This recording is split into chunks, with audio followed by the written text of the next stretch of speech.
So you decided you wasn't paying that crazy price at the repair shop. Decided to check out a couple of YouTube videos and do it yourself. Well, you're in luck. Mr. Half-A Handyman is here to the rescue. So get your latex gloves, if you can find them after COVID, and let's get to work. Get your jackety jack and let's liftity lift. An impact wrench is going to be your best friend. Saves you all kinds of time and energy. I used a 3/4 inch deep socket on this one. Some others might require 13/16. For the caliper bracket bolt, we'll be using an 18mm socket. Righty-tighty, lefty-loosey. Sometimes these don't come off as easy. That's when you'll have to use leverage with a breaker bar, as we'll see further in the video. This one was a little stuck and needed some persuading. However, don't expect cheap ratchets to hold up as long. We got an old 15mm socket for the hose bolt. All I'm doing here is breaking it free, because if I have to fight it to come off, it's easier to do it while everything is bolted down. Just snug it back up for the time being. Oh, and what do we have here? Some brand spanking new parts? I ended up buying a big tube of ceramic brake grease for a separate job in the past. I used to get those small packs off the counter at the park store. Those were always just barely enough, so I decided to go big and get this tube. This is with the brakes slide on.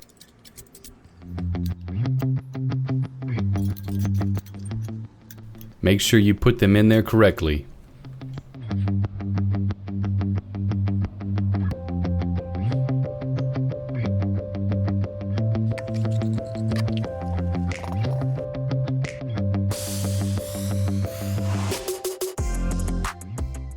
I'm putting the grease on the parts that contact the brake shoes.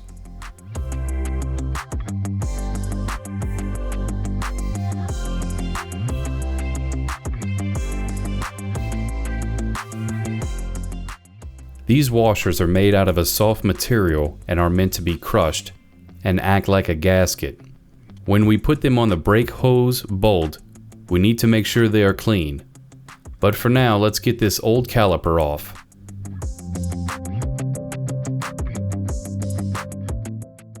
So, I'm sure you're wondering why we're lubing up the old brake shoes and not just replacing them with new ones. Well, hold on, moneybags. One thing at a time, meow. Eventually, this truck will get brand spanking ceramic brake shoes. If you ever had them, you'll know they're well worth the extra cost. Invest in yourself. Of course, there is an easier way to do this by taking the caliper off the bracket by only removing those 2 bolts you see here, but it's just one extra step. Look at that, all perfecto. A lot of mechanics don't use this, and why would they, right? It's not their vehicle, yeah? But it is worth the extra 4 seconds of putting this anti-seize on your bolts. Remember how easy the bolts came off originally? That's because there was anti-seize on it.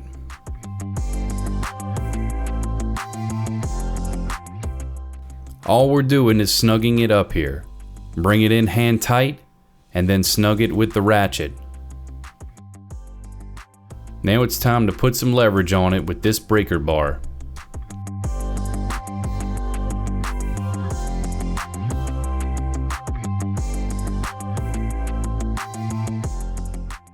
Let's take that plastic cap off and get to it. Remember to install this thing right. The bleed out nipple needs to be upward. Do not install your caliper upside down. Remember those crush washers I was talking about? One on each side. And make sure it's clean. If not, this will happen. A never-ending leak. Oh, what's going on? I don't understand what the problem is. Oh, Lord. Still leaking. Oh, I'm putting so much torque on it. So I did eventually take it off and properly clean it to stop the leak. Now you have to get someone to pump your brakes, enough to squeeze everything nice and tight. With the hose bolt cleaned and properly tightened, we're now ready for the most important part, and that is to bleed the brakes. Have someone push in the brakes and tell them to hold it until it hits the floor. Loosen it and let the fluid shoot out. When the brake pedal is on the floor, tighten the bolt back up and tell them to release the brake. It should only take a few times, but all the air should be out of the lines. Make sure you have a constant stream of fluid. Alright, same thing again. Back on up all the way and push it down. Tell me when you're ready.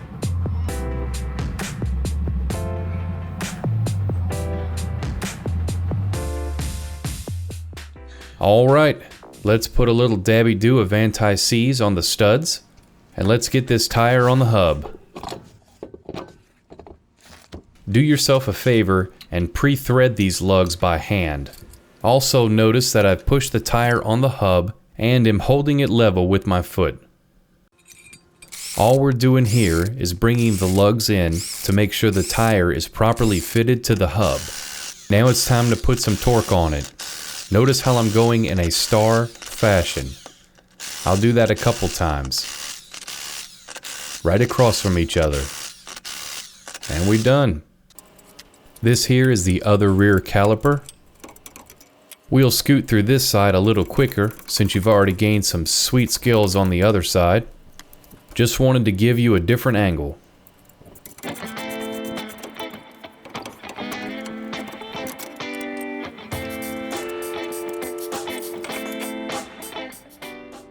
I love that anti-seize.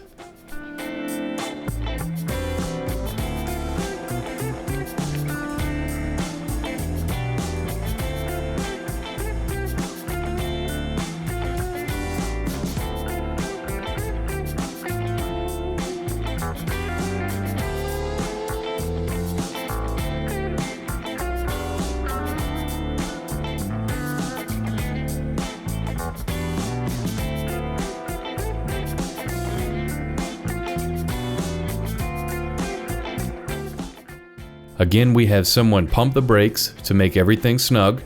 They hold their foot on the brakes, and before they let off, you close the valve. Repeat this a few times until you get a steady stream with no air in it. Now let's clean all the fluid off. I like AutoZone brake cleaner, as it seems to work the best for me. The stuff you get at Advanced Auto is junk. Don't even bother buying it.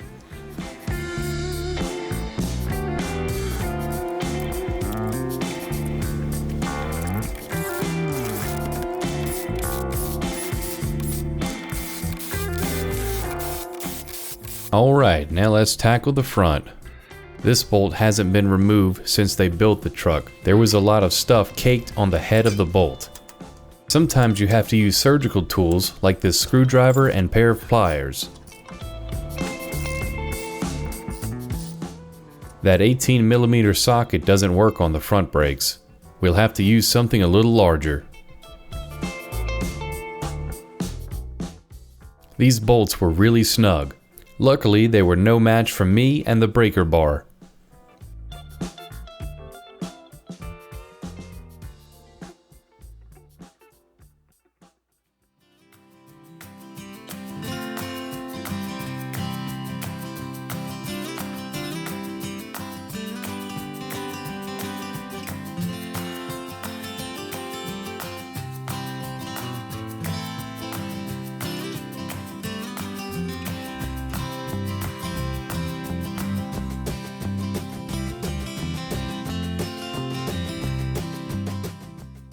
Take note of the way these slide pieces go in.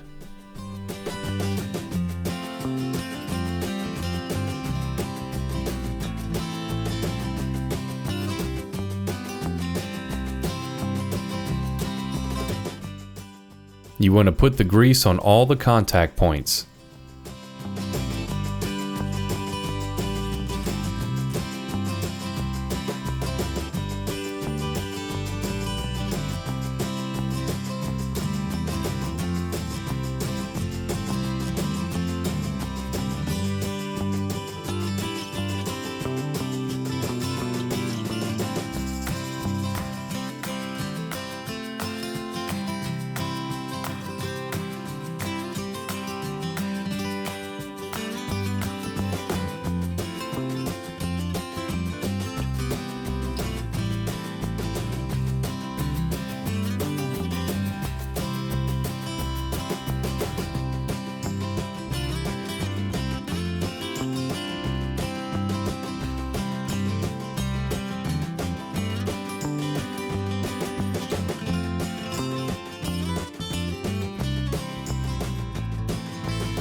Remember to wipe this stuff down good.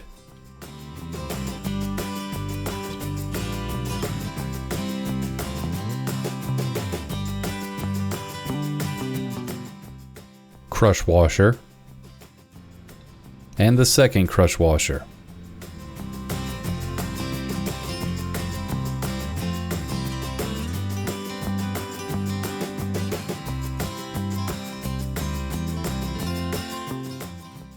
You'll need to put it kinda snug on there.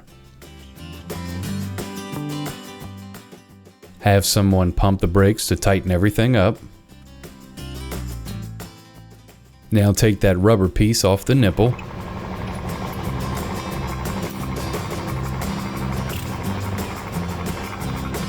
All the way back up. Push it back down.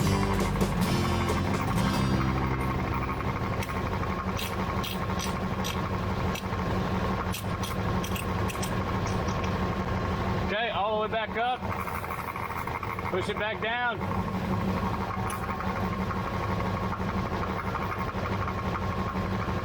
Same.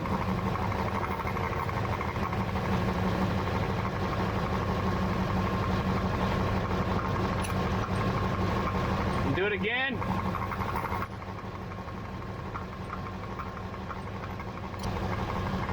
Alright, you cut the motor off. Now clean that dirty bird up a bit.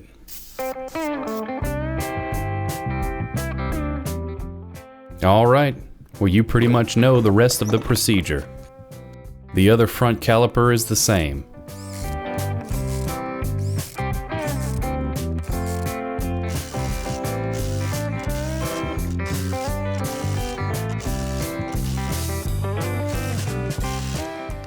There's another very important thing I need to mention. When you're bleeding the brakes, don't forget to keep an eye on the reservoir.